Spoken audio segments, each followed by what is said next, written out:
Welcome back, everybody. It's Moneyline Madness, episode 59. I'm Andy B. I'm here with Matty C. How we doing, Matt? Nothing but vibes. Big game last night for my New York Yankees, and they finally came through for me. So I'm feeling good. Cashed out on some nice ass MLB bets last night, and the boys are rolling full steam ahead and into episode 59 today.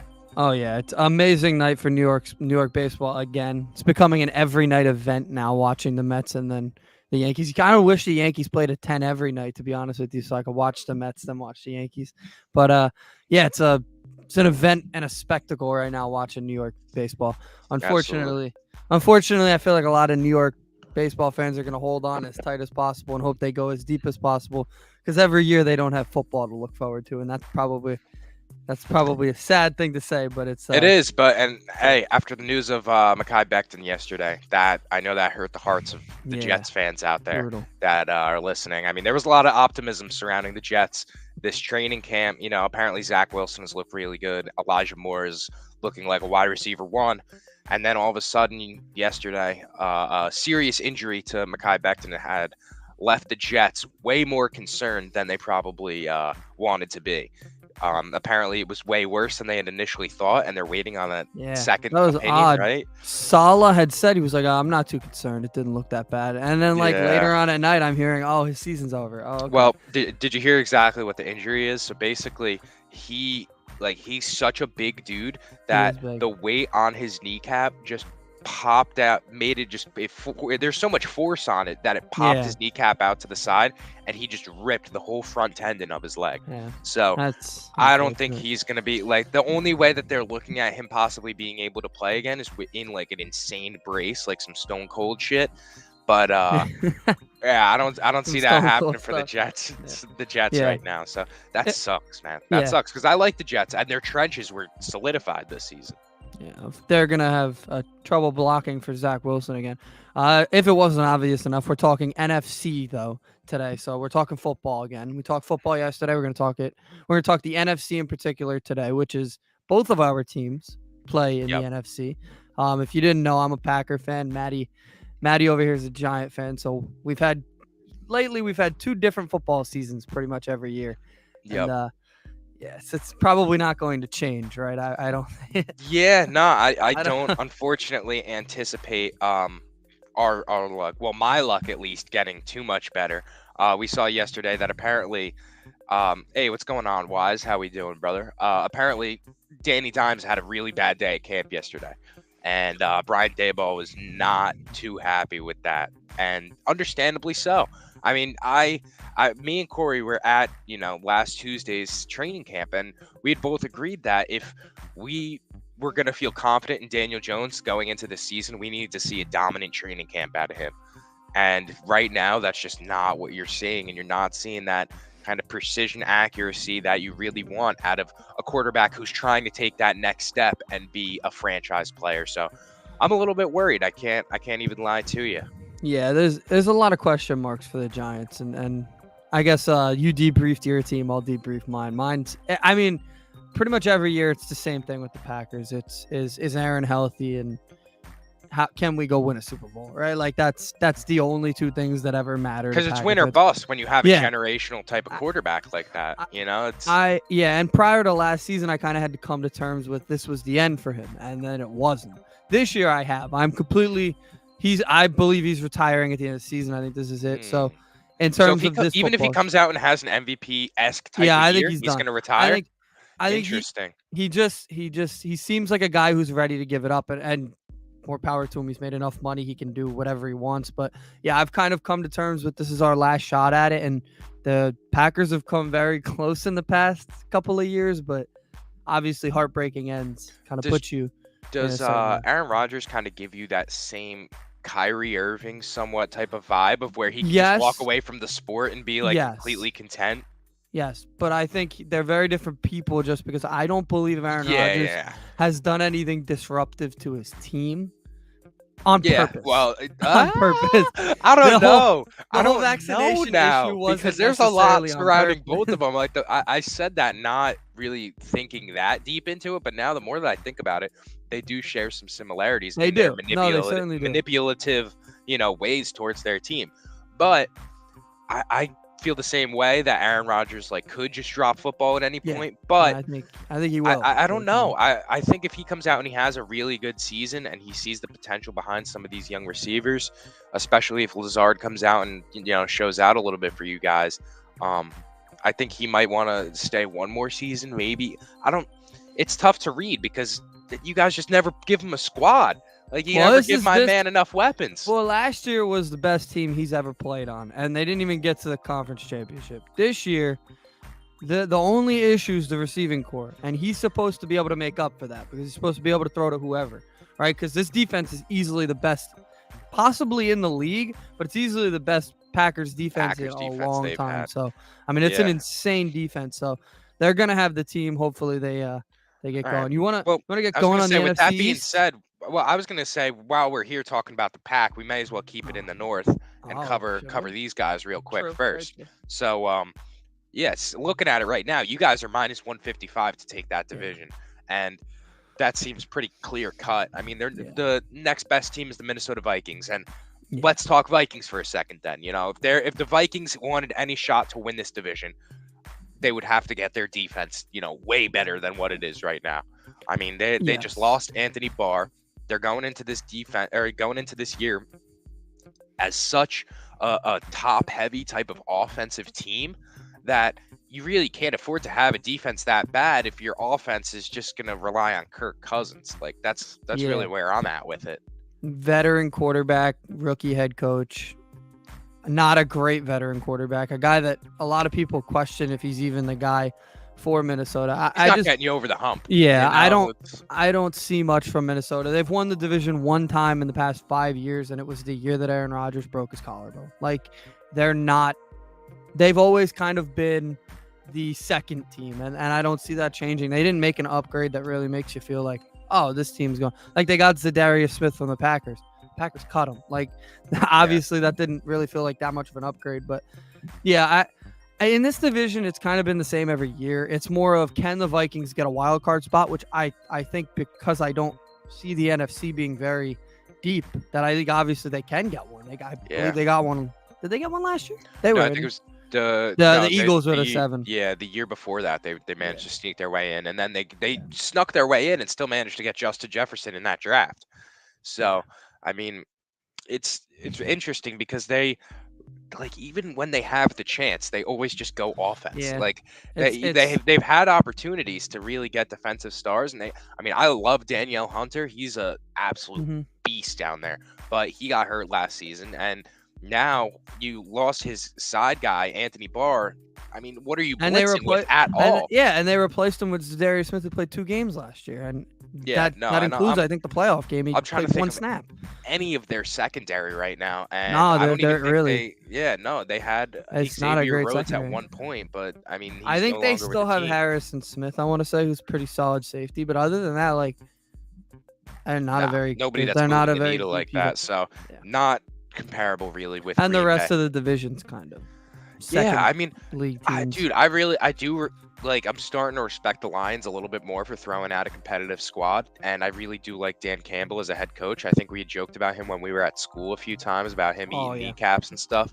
So that's pretty sick.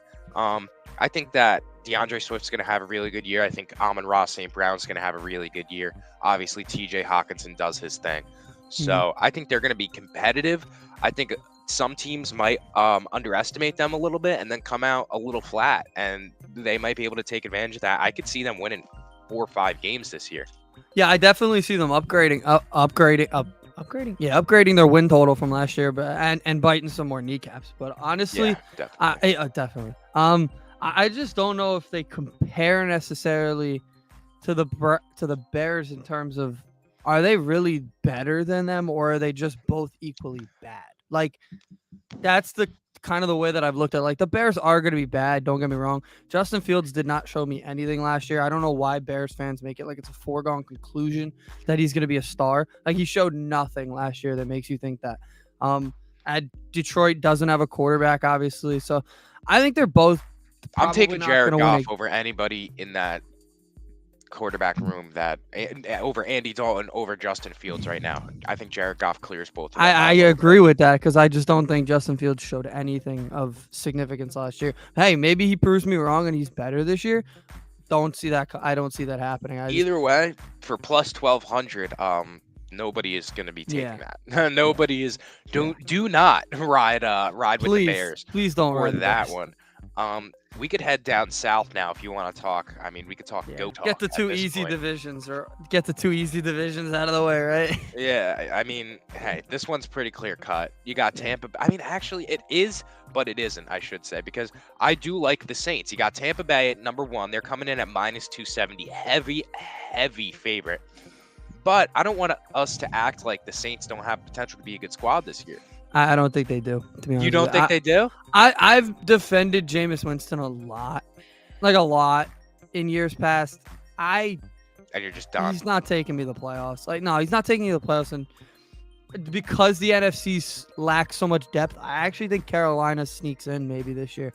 They have the quarterback. Carolina. You think Carolina's a better team than New Orleans? Baker? Yes, they have Baker at quarterback, who's better than Jameis Winston, I think. I mean, Baker's been to the playoffs. I mean, won a playoff game. I don't know. I think the surrounding cast matters too. Yeah, but he's got weapons. I mean, Carolina has defense too. Carolina has a decent defense and a solid offense. That's better. Carolina did lose Stephon Gilmore in their secondary though, and the Saints just gained Tyrann Mathieu.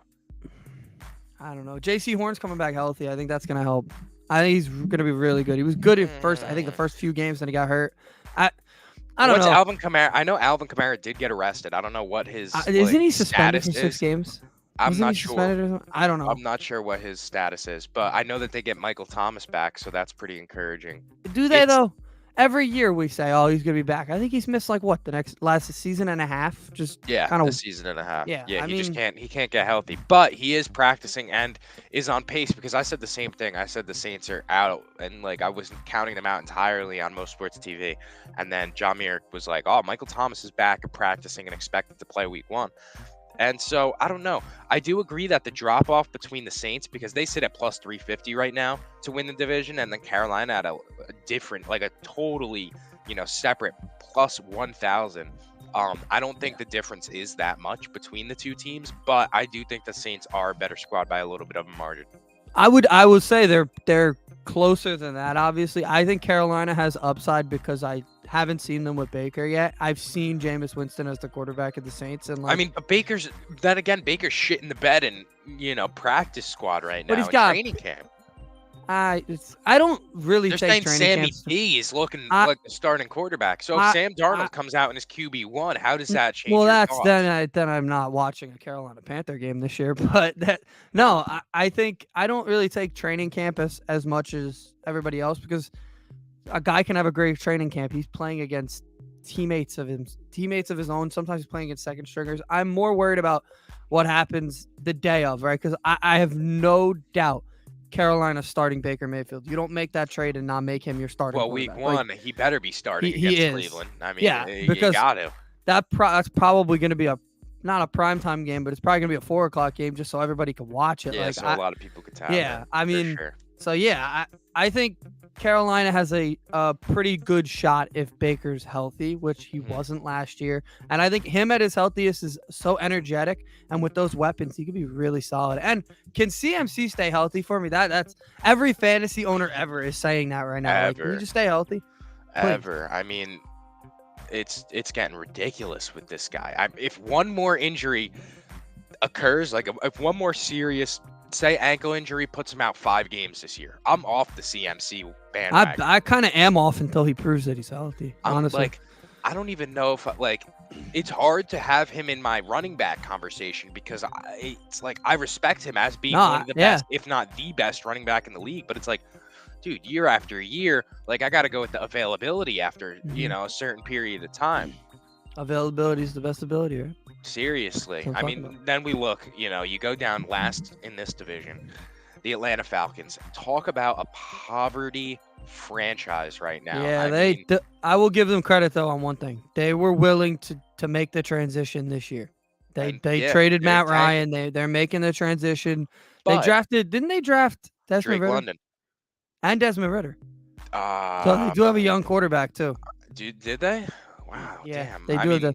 So they have a tankable team, but at the same time, they could have some guys that might show flashes or something. It's so just, I think it's that's like weird to me that cool. you're a tanking team like that, and like you said, you finally commit to a tank, and then you come out and draft 3 offensive guys. Like you get Pitts last year, you get Drake London, and like you're saying, they got Ritter. Like this doesn't really make sense to me. Yeah, they've always had a terrible defense too. I think they do have a good corner, AJ Terrell, but I think they have do. AJ Terrell solid, and I know that they have they have like a linebacker who had a decent, like somewhat of a breakout season last year. He's got long hair. Not dreads. He's just a white guy in the. Oh, I know who you're talking about. I just can't think of the name. He's just not very. I've like seen him. he's, He he's reminds the me best of he reminds me of AJ Hawk when he played. He's too. like he's like a Kiko Alonso type of guy over there. So he retired he's not the other day. You he's see not him? bad. Did he? He's officially Kiko done? Alonso will always be the guy that was traded for LaShawn McCoy to me. Yeah. Well, I don't know if you saw. Yeah, if you saw somebody tweet out yesterday, they were like, the play that made me think the Kiko Alonso trade was entirely worth it. And it was the interception that he had.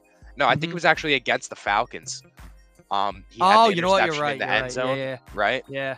In like that championship game, that was pretty big. But Atlanta Falcons are a bunch of shitters for this season, at least. I mean, they stink. They stink it up. So plus 2,500, that's a reasonable odds. What I'm more interested is, can Kyle Pitts, as Andy liked to say, upgrade his touchdown number? Oh yeah. Because last season that was a whopping one. Oh yeah. I mean, he had Matt Ryan last year. This year he's gonna have a rookie. That's what I'm saying. I'm like, I don't know if he's going to. I don't know. Like, that's concerning to me. Hello, 1 touchdown, your stud rookie tight end. That's not okay. Yeah. I don't know. I don't know. Matt Ryan was I think Matt Ryan loved Atlanta, but I think last year was kind of living with like, I want to get out of here type thing. And I get it. He wound up on a better team. I think we talked about him yesterday. Indianapolis is far better than Atlanta is now, but they had their chance at a championship with that core, and they have Kyle Pitts at 4.5 touchdowns this season. And you know what? I'd probably take the under, to be honest with you, because I just can't trust. The under. I can't. They have Mariota, -112. so Mariota might start, but like I think Desmond Ritter is going to start eventually. Because like, what's the point of starting Marcus Mariota? Mariota's going to be a starting quarterback, but he can't. Yeah. I don't trust him to get him the football. Yeah, and how long is he going to start? If you're 0-6, are you still starting Marcus Mariota? Why would you? You're starting Desmond Ritter so you can see how he plays. Like, yeah. Let's tank at that point. I mean, obviously, if you're 0-6, it's working to tank anyway. So maybe you just, if it ain't broke, don't fix it. That is. Or true. if it is broke, don't fix it, I guess. But they're gonna have to that's a kind of move that they'll see is like, we can make this move. Look at it as like, hey, we're sick of losing. We're gonna start our rookie. We're making changes, and then they just put in a rookie quarterback who gets shit on. Yeah. So I could totally see it coming from that angle as well.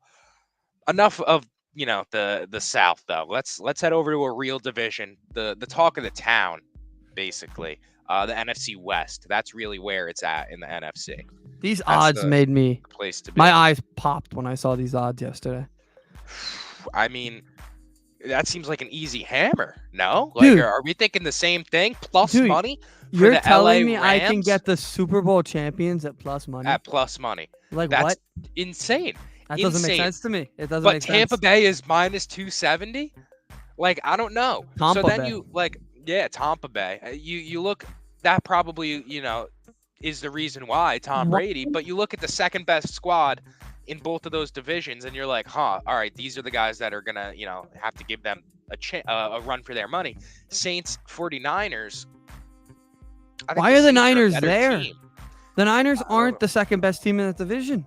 No. They don't have a quarterback. Clearly not. I mean, maybe if Jimmy G. I just don't understand the hatred behind Jimmy G. They're dangling Jimmy G over a river right now, hoping a bird will come and snatch him up. They don't want him anymore, so they don't have any reason. It doesn't make sense as to why, though. Like, do you understand why? I don't know either. They must made love a Super Trey Bowl Lance with him. literally love Trey not Lance, too but, long like, ago, and then you make an NFC Championship appearance with the guy, and you're It's- immediately like, rookie quarterback on a win now squad. You paid Debo. Win now. I don't understand. Like, they made that when they drafted Trey Lance, I questioned it already because they had a long-term Jimmy G. Now he's got I think he has 1 year left on his deal. But you're telling me they're the only ones that think Trey Lance is great, because I have heard nobody give me Trey Lance can win this team a Super Bowl. Jimmy G probably can't either, but at least we've seen him make the playoffs. Like, what have we seen Trey Lance do? Nothing. I think he won a national championship in Division II, or I was going to say, FCS. even his college career is questionable, being that he, wasn't at a big time school like that. It's I don't know. The Niners are so weird to me. I don't even bring them up when people talk about the best teams in the NFC, because, like, prove it. Like, they're a team that you have to prove it. Like, show me Trey Lance is great, and then I'll believe you. Other than that, nothing preseason. Nah, and I don't understand the discredit kind of going towards, or the shade going to, not only the Rams for sitting at plus money and basically running back the same squad, but then the Cardinals disrespect. I mean, I'm not expecting them to win the division, but to have a plus 100 difference between them and the Niners just doesn't make sense. They're running back the same squad with improvements. I mean, am I wrong that their offensive line, like the Cardinals were the 4 last year, right? Or the 5? They were the first wild card, yes? Yes. Yeah, no, the Cardinals, they got bounced, but I mean, they're were there. They win regular season games. I think they were ahead of the Niners, right? Yeah, they were a better team. So I don't know. It's so weird. It doesn't make sense to me. The only thing keeping the Niners afloat right now is the youth that they have between Elijah Mitchell and Debo, and then obviously George Kittle with a solid ass defense. I mean, Nick Bosa rounding that off. You got the best linebacker in the league, and Fred Warner. It's just we talk about it every year, though. Every year people talk league. about it. It's a quarterback league. If you don't have a good quarterback, you're not winning a Super Bowl. You're probably not winning your division, right? Like, when was the last time a team that didn't have a great quarterback won their division? Yeah, didn't happen last year in this division. It doesn't happen in today's age of the NFL, where it's just a shootout constantly. You're not going to see something like that. Go through every division winner last year. I guarantee you they have the best quarterback in their division. Yeah, every year, except maybe the NFC South, I think. The South, who won last year? Tom Brady won last year. I mean, who do you think's the better quarterback there? Marcus Mariota? Matt Ryan was, right? Yeah, Matty Ice, yeah. Or every year it happens. If you want to talk shiest, I mean, it's just, I don't understand the Cardinals hate. I think the Cardinals have a really good squad, and I understand that they don't look like a team that's going to win it all, and like they probably can't get over that hump, but I like what they got. I know Kyler Murray always statistically drops his numbers after Call of Duty releases, so hopefully he could get that together this year and do something, not just get his KD up. But for KD? plus 300, KD, sorry. KD, yeah, sorry. Celtic talk. Sorry, Celtic talk. I mean, plus 125. All I'm gonna say about the NFC West, plus 125 for the reigning champions of the football league, plus money to win the division. That's a little disrespectful. Hammer that shit home. Hammer it home. You have Cam Akers fully healthy for a full year. You have Cooper Kupp and Matt Stafford looking like the best fucking duo since the greatest show on turf. Hammer that shit home. Yeah. And they added with Allen Robinson. Yes, they added Allen Robinson. They lost Robert Woods and got a guy with a healthy ACL. And Allen Robinson's going to have himself a fucking year this year. I've been on the Allen Robinson. What? A healthy ACL. Yeah, I mean, I lied. No, you're right. I think he was hurt last year. I just don't think he tore his ACL. Who? Robert Woods? No, Allen Robinson. Oh no, I know he was hurt. He's got a healthy one. Yeah, he's got. Yeah. I mean, I honestly think he just hasn't gotten the ball. Like, you look at his stats last year, and nobody could get the ball to him. I had him on my fantasy team, and I think Allen Robinson, if any of the viewers out there can attest to this, if you had Allen Robinson on your fantasy team last year, you were probably sending the guy death threats on social media. Well, hopefully not that, but weekly disappointment. Maybe not that far. Maybe not that far. But weekly disappointments. Weekly disappointment was inevitable. Nobody could get him the ball in Chicago. Now you have Matt Stafford. You have Cooper Kupp that's taking pressure off of him not to be, wide receiver one. and they have run game. I mean, plus 125 for the reigning champs. We can't say it enough. You got to put the crib on that. Yeah, I looked at that yesterday and I was like, that's odd. It's a bit odd. And then I saw the Niners were 2 and I was like, that's odd as well. Very, very interesting. Maybe they know something we don't, but they probably don't. Yeah, so I don't know. Very weird. I mean, I guess we'll shed a little bit of light on Seattle real quick. Not much going on there though this year. Chris Carson just retired because of his neck injuries, so they lost their running back. It's going to be Alex Collins handling the rock this season. On top of Penny too, right? Yeah, I was going to say Rashad Penny, and then they have a rookie running back as well. They just paid DK Metcalf the bag, and they're basically running that. That made no sense to me. It made no sense to me. I mean, it made sense for him. He wanted the bag. I get it. Why did they give it to him? It doesn't make sense why they gave it to him. They're going to be a tanking team. They're going to be 5 years now. They don't have a winning season in them for 5 years. No, yeah, they're going to be. I mean, their defense might hold them up a little bit, but I could see them even being a bottom 5 team in the league. I think it's going to be like Seattle is going to stink so bad this season. I agree, and that's why. Yeah, that's why I thought they should have traded him. They should have traded him to someone for a lot more, because especially now, is his value down now that he's making that much? Well, yeah, but realistically, when are they getting their next winning season? Maybe at best 4 years from now. By then, he's going to be older and nobody's going to want him anyway. Yeah. And if you're looking at, like you said, what your next winning season is going to be 4 years from, you look at it, look at the division that you're in. The LA Rams, they have a window open now for the next few years. 2 to 3 years, they'll be bad again because they're not going to have any picks, which is fine. That's how they want it. I mean, I'm giving Matt Stafford I'm giving him 2 more years of dominance like this year, and then 2 more. And then I'd say he maybe has a little bit of a fall off. We start seeing but Arizona's not going anywhere. Arizona's got 10 years in. They got youth. Kyler Murray's still young, obviously. And San Fran, say they do pan out, Trey Lance pans out, all of a sudden you're looking at still you're in the dirt. Yeah. Seattle is in the mud. Drew Lock is their starting quarterback right now.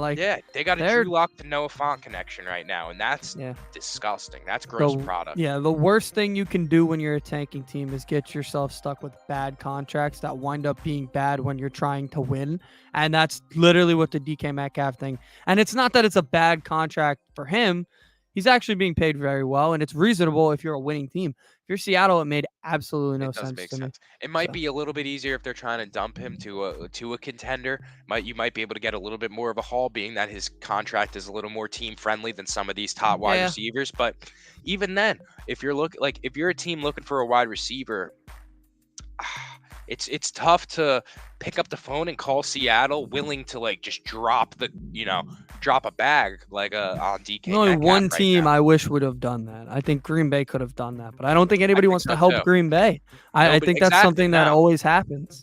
Deebo Samuel was available for a little bit there.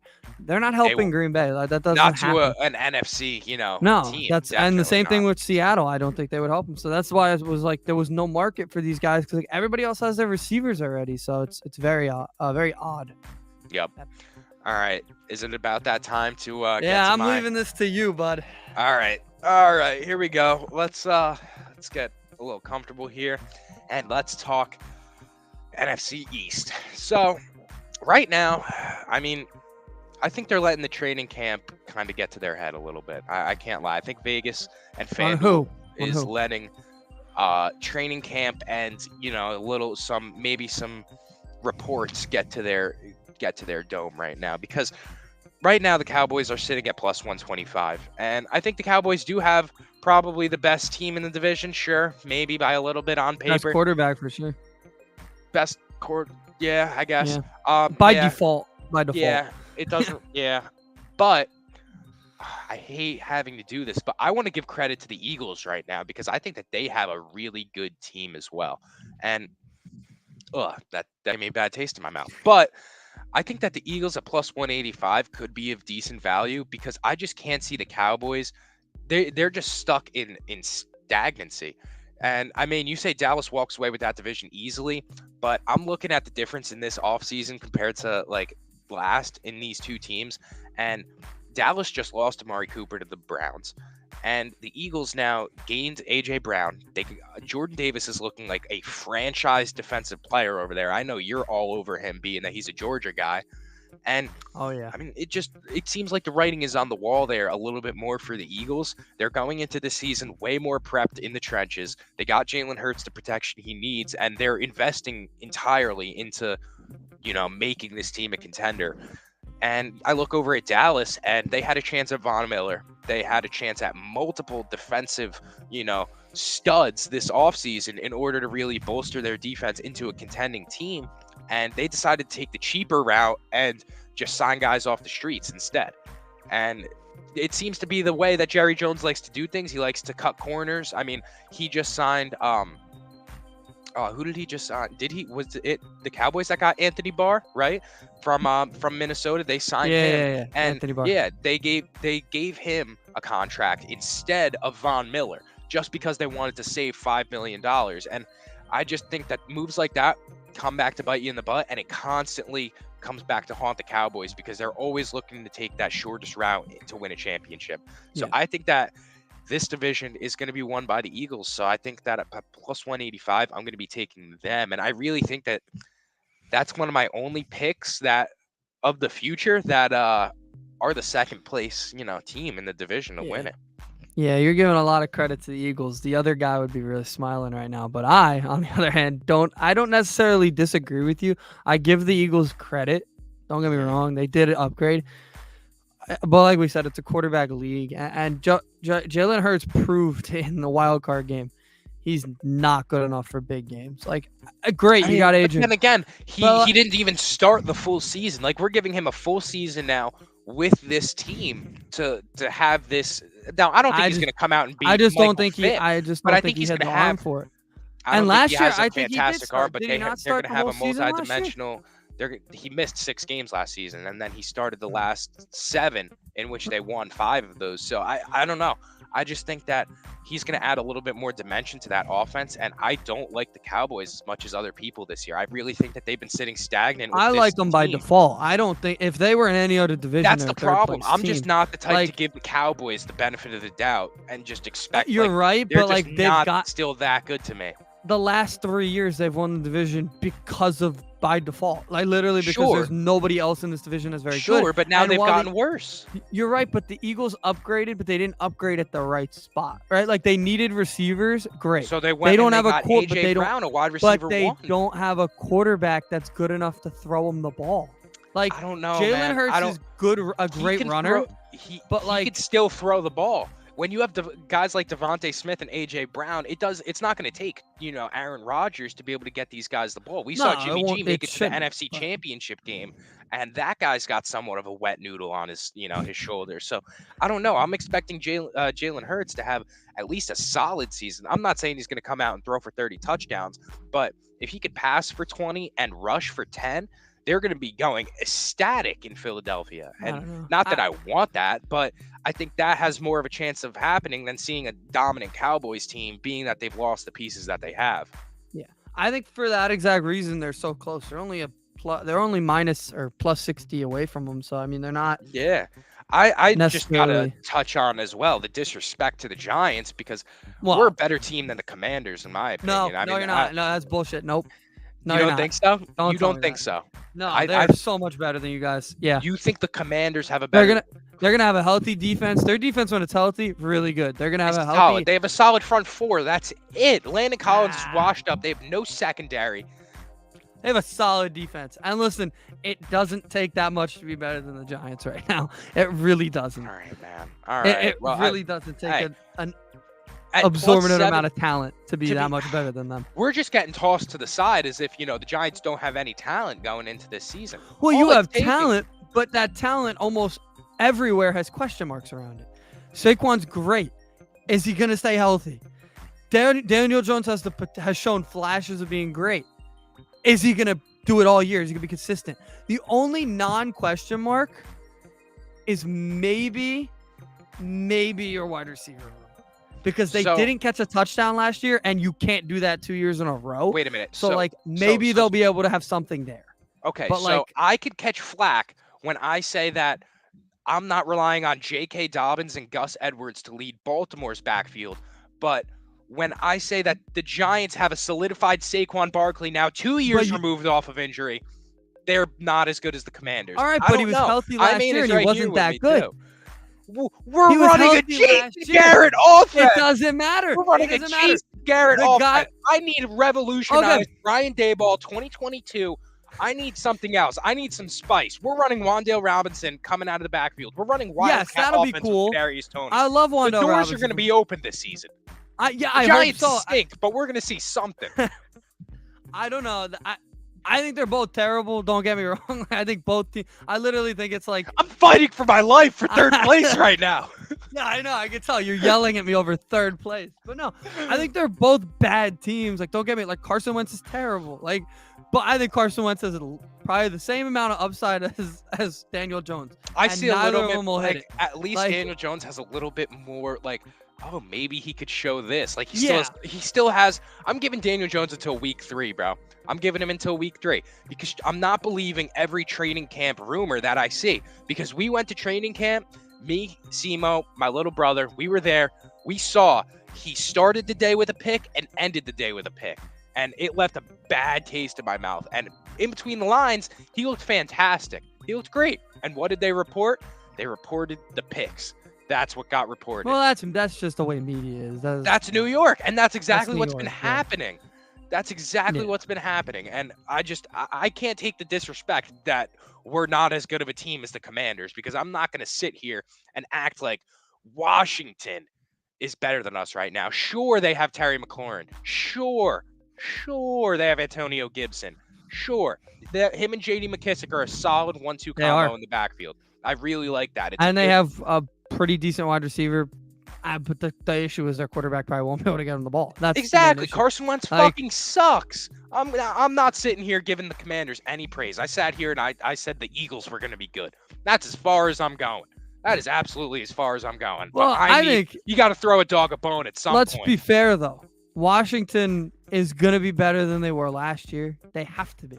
Like Trash they can have to be Dan because needs to be replaced. I like that. They have to be Man. better because like last year they had Taylor Heineke.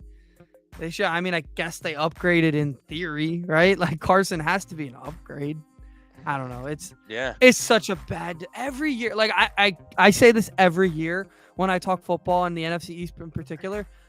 How do they all continuously not succeed at all in the offseason? Like they always never upgrade. Like it's so weird. Every single year we go into the season like there's 8 divisions of football. 7 of them are going to have a great team. Then there's whatever team comes out of the NFC East. Like that's every year.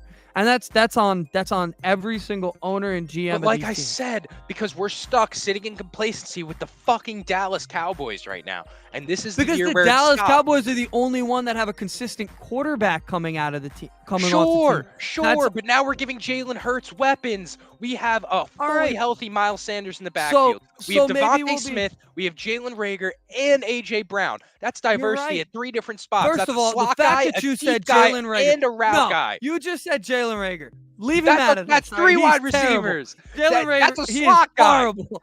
Give me Slot Jalen guy with Rager no in the hands. slot. He's Give a me slot him guy in the with no slot hands. alongside No. AJ Brown and Devontae No. Smith. That's all I'm asking for. I was They have a fully squad with you. this year. I was fully with you until you brought up Jalen Rager. Forget that guy. No. As a Every wide year, receiver 3. As a wide receiver 3. Who's Dallas's wide receiver 3 right now? right now they have Gallup's there. They have Gallup. Exactly. They have Gallup and CD, and then it's a fall off. It's an incredible fall off. Amari Cooper They was the also have backbone of decent- that wide receiving core Both- and that offense. And both- we're going to see the reason why this season. The Cowboys are coming into the season. Their offensive line is depleting. Everybody's getting old.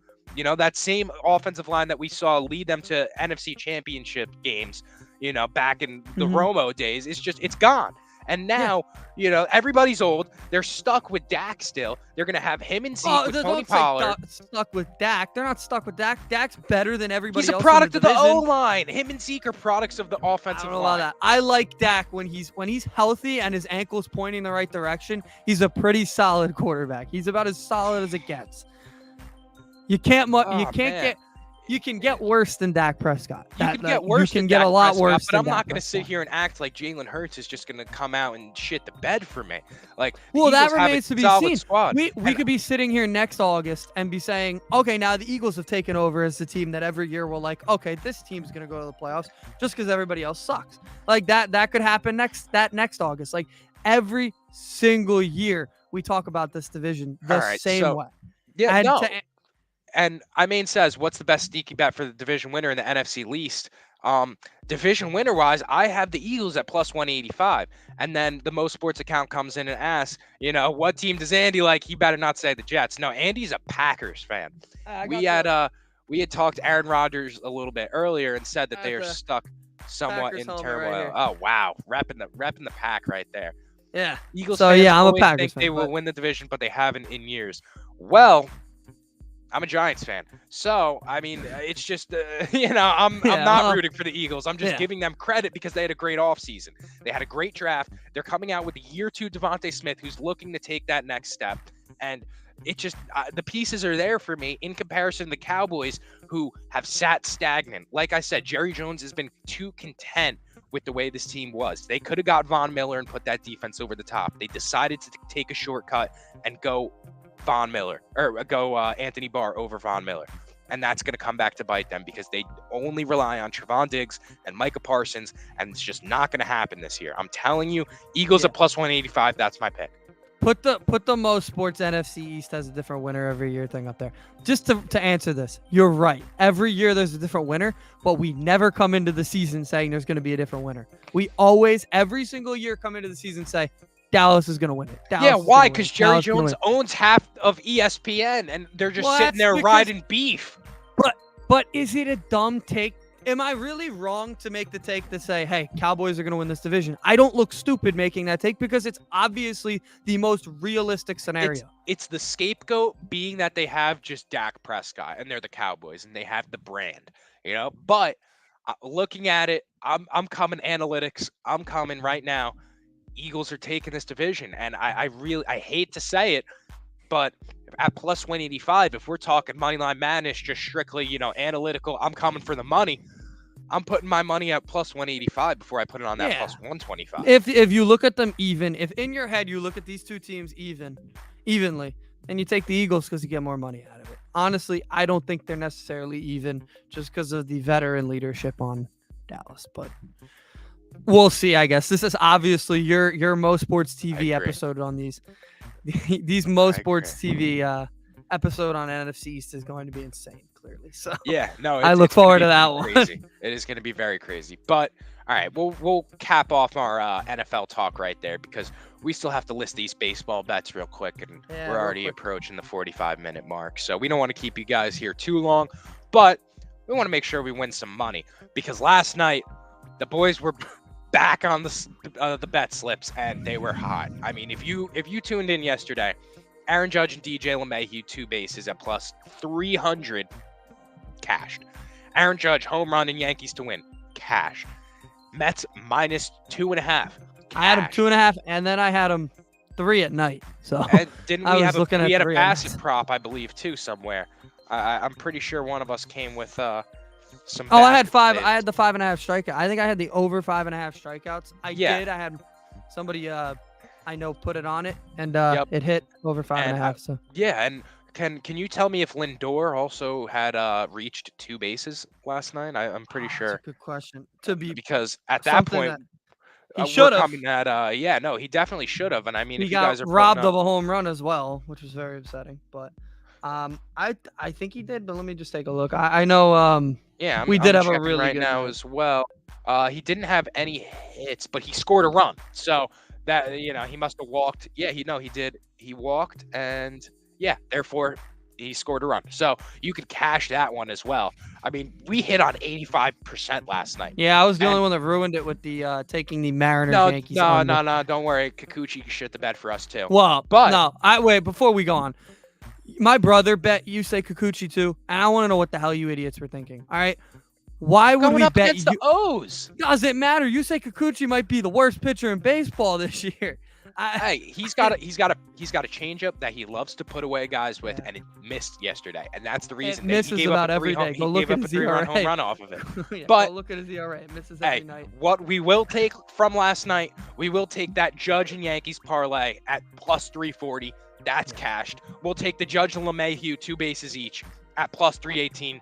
That's cashed. We'll take Mets minus 1.5 and Lindor 2 bases at plus 210. That's cash. And we'll take home the Bassett 5Ks and Mets money line as well. In addition to the Mets minus 2.5. You could take all those to the fucking bank, and we're coming back with even more bets right now. Yes, sir. Yes, sir. So for tonight, I'm going back to these bases props because I'm all over them right now. Aaron Judge, 2 bases tonight for the Yanks. It seems to be on a nightly basis that he's doing it. For plus money at plus 105, I'm feeling like the Rams pick again. I'm hammering this one home for tonight. I like it. If it ain't broke, don't fix it, right? I think I said It's that Aaron earlier. Judge. It's been Aaron working, Judge so right just now, keep and doing it's it. we're hammering that one home. He seems to put up, 4 bases every night. So every night he's hitting a home run. Yeah. And last night we finally got that home run in the top of the ninth. It was late, but it came through, and I think we would have went up probably a solid 10 units last night. Yeah. It was something stupid. Very easy. I have a same game parlay for the Yankee and Mariner game. Ooh, a little Garrett Cole, Luis Castillo action. Both strikeouts, yes. Hitting the over. Garrett Cole over 7.5. Luis Castillo over 6.5. I think these two faced each other last week. Garrett Cole got shelled. He did. He got fucking shellacked. That's not happening again. He'll be a lot better, maybe even dominant today coming off of that. And Luis Castillo's been great. Yeah. Luis Castillo's been great. So, I think both of them hit the over on strikeouts. A lot of strikeouts happening. Do you want to dabble in the under as well, if that's what you're going to talk about? If you're feeling a kind of a strikeout heavy game tonight? Yeah, what is it today? I went with 7. it yesterday. It's 7 again. Yeah. I'm afraid to touch that again. Yeah, I know. Because even late in the game, they could come in. The bullpen could come in. Both bullpens are pretty bad. Like the Yankees bullpen's very scary to me now. At this point now, with all the injuries and stuff, it's getting a little suspect to me as well. But I still think that's a reasonable bet for the strikeouts because these are 2 aces. I mean, obviously, Garrett Cole not looking like an ace as of late, but he's still the ace of the team, whether I like it or not. Mr. $32 million man, Mr. Banana Gobbler himself. So, yeah, it is what it is. I got another pick for you. So, I'm coming in. I'm looking at the L.A. Dodgers. They got Julio Urias on the mound, and they're playing the Minnesota Twins. Now, the Twins aren't a bad baseball team. Now, they started off hot in the beginning of the season, and they kind of somewhat fizzled out. But I'm still giving them a little bit of credit because they have some talent there. Now, the talent comes in Byron Buxton, right? He's probably the best player on that team, above and beyond. So tonight, I'm going to be rocking with Dodgers minus 1.5. That comes in at minus 105. So if you want to just dabble in that, those are the odds for that. But I'm going to be parlaying that with Byron Buxton 2 bases, and that comes in at plus 402 on a parlay. If you want to take just Buxton by himself, it's plus 105. But the bases props have been really nice to us, and I'm going to take that and the spread for plus 402. We could roll one of those 0.5 units from last night right into this one tonight. So I like it. Mine's a very simple one. Biggest series I think of the next 2 days in the NL. Wow, I was going into football for a second there. NL East. The Braves have to win. They have to survive. I still don't think they do. This is probably the only game I think I'm confident with the Red Sox right now. Rich Hill's a veteran late in the season. Last year was a Met late in the season. He really turns it up late in the season always. So I've got a Boston money line over the Braves today, and I don't know about you. I heard the Braves in the dirt. Is that what you're trying to do here? They're 7 back. They're starting to get demoralized, and I'm liking it. And I'm kicking. I love kicking men when they're down, and I'm kicking them. So. I'm sure you do. And I mean, hey, it's just like the Yankees, Red Sox. I love kicking them when they're down too. So really, it's a win-win in this situation because the Red Sox are sitting, dead last, and the Braves are sitting 7 games back. So New York baseball is thriving right now. Very much so. I am coming now. I don't know if you've heard, but since acquiring Juan Soto, the Padres are 1-5. Right? 2-5. 2-5. Wait. Are we only? Are we counting only games he's played in? Well, yeah. Oh, then they're 1-5. The That- day yeah, they well, acquired him, they won both they their won, games, but he but didn't play. Yeah. Well, I'm talking games that he played in. They're 1-5, Got and they you. also haven't scored a run in 23 innings. Yeah, I couldn't believe they got shut out yesterday. That's concerning. I mean, that's really concerning. Tonight, it doesn't get much easier for them in their matchup. They're going against the Giants, but they're going against our boy Cobb.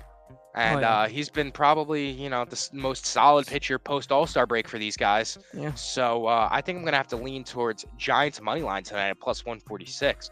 Now, I don't think that the Padres are going to stay down for long. And I know that they have Joe Musgrove on the mound tonight. That's the only thing somewhat, intimidating. But Giants have a good squad too. And with Alex Cobb, I feel like, we got to ride him home tonight and go with the trend of the Padres not scoring runs. Yeah, throughout the next few months, probably a lot of people are probably writing the Giants off. Last night they gained a game in the wild card. They're 5.5 out now. They were 6.5 because they beat San Diego. If they do it again tonight, they're 4.5. That's the team that would scare me the most if I'm the Padres. Like, I'm not afraid of the Brewers beating me because I don't think the Brewers have the talent to withstand what's going to happen over the next couple months. Mm-hmm. They have a closer, but they don't really have a bullpen other than that. The Giants Nigel, how you doing? Sorry, the Giants are a pretty solid team, and they have talent that has now been there before. They won 107 games last year. So even though they're 5.5 out, I could see them catching up to the Padres. It is not a foregone conclusion the Padres are in the playoffs.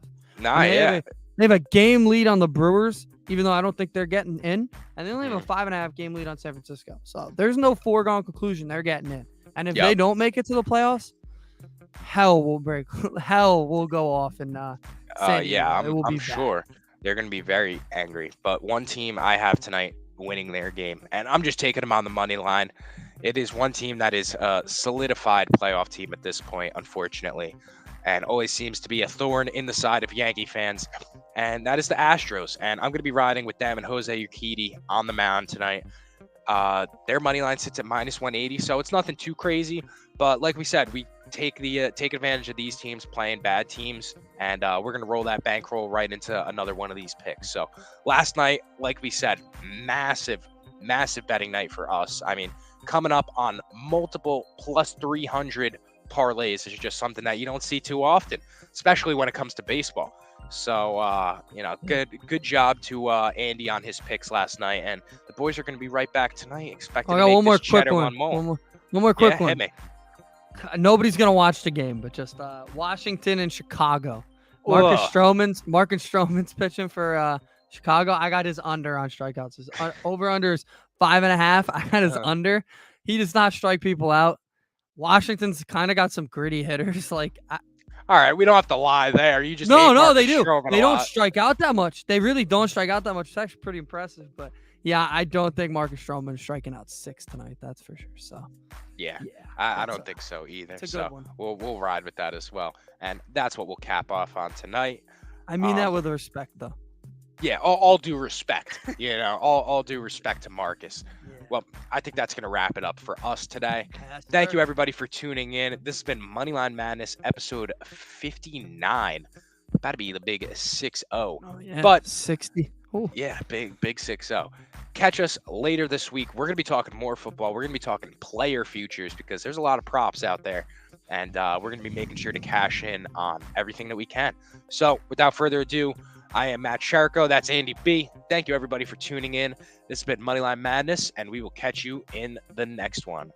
Peace. Let's go, Mets.